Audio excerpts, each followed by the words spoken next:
চা অকশনের ক্ষেত্রে আরও এক ধাপ এগিয়ে গেল ত্রিপুরা। শুক্রবার রাজ্যে প্রথমবারের মতো অনুষ্ঠিত হতে চলেছে চায়ের বায়ার্স সেলার্স মিট।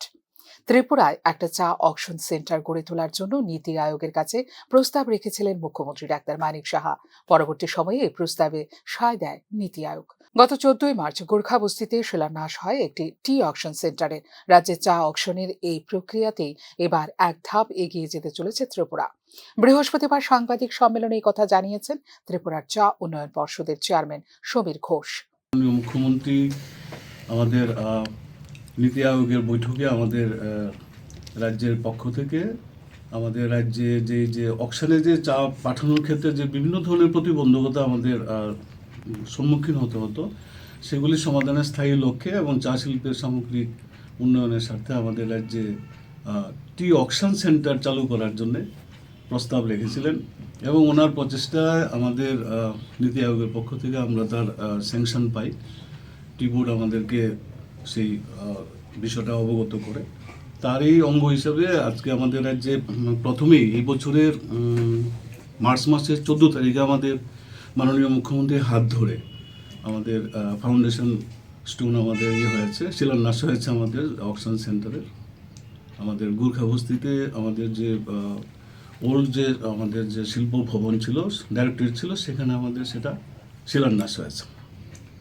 তো এটার এই কাজ আমাদের সামনের দিকে নিয়ে যাওয়ার জন্য আমাদের একটা বায়ার সেলার মিট আমাদের রাজ্যে আগামীকাল দুপুর 12টায় আমাদের পোলো টাওয়ার হোটেলে সংগঠিত হচ্ছে। সেখানে আমাদের ভারতবর্ষের চা শিল্পের সঙ্গে যুক্ত যারা রয়েছেন বিভিন্ন অর্গানাইজেশন, বিশেষ করে আইটিএ ইন্ডিয়ান টি অ্যাসোসিয়েশন এবং ইন্ডিয়ান অকশন অ্যাসোসিয়েশন এবং আমাদের টি অ্যাসোসিয়েশন অফ ইন্ডিয়া, তাদের বিভিন্ন প্রতিনিধি, টি বোর্ড ইন্ডিয়া, টিআরএ, তাদের প্রতিনিধিরা, রিপ্রেজেন্টেটিভরা কালকে বৈঠকে অংশগ্রহণ করবেন। এছাড়া আমাদের রাজ্যের যারা seller as well as producer যারা আছেন, তারা আমাদের অংশগ্রহণ করবেন এবং আমাদের লোকাল বায়ার হিসেবে যারা আছেন তারাও সেই বৈঠকে থাকবেন।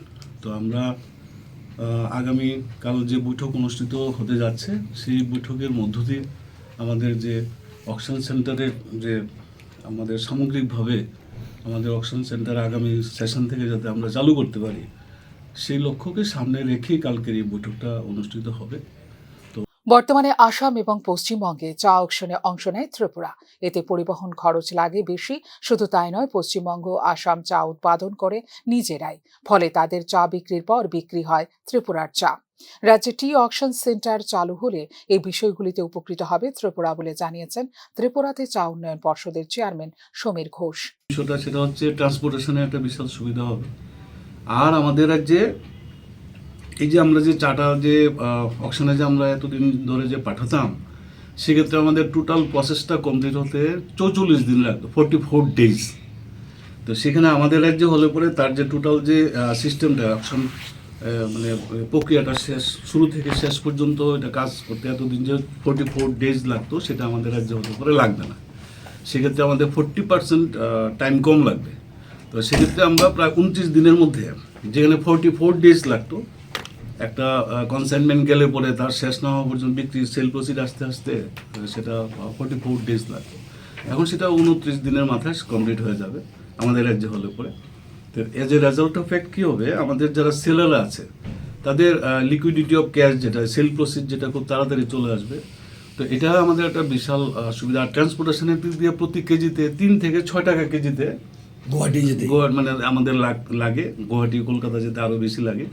সেই ট্রান্সপোর্টেশন কস্টটা আমাদের সেলাররা উপকৃত হবে। এবং আমাদের সবচেয়ে বড় বিষয় যেটা, সেটা হচ্ছে আমাদের চায়ের যে গুণগত মান, এই গুণগত মান অনুসারে আমাদের প্রাইস রিয়েলাইজেশনের ক্ষেত্রে আমরা কিন্তু বঞ্চিত হতাম আগে, সেটা আর হবে না। চা শিল্পের বিকাশে ত্রিপুরা চা উন্নয়ন পর্ষদ বা টিটিডিসির কাজ করে চলেছে গত 45 বছর ধরে। টিটিডিসির অধীনে রয়েছে 5টি বাগান ও 2টি ফ্যাক্টরি। এছাড়া চায়ের মতো 54টি বড় বাগান রয়েছে টিটিডিসির অধীনে। রাজ্য বর্তমানে চা উৎপাদন হয় বছরে গড়ে 90 লক্ষ মেট্রিক টন।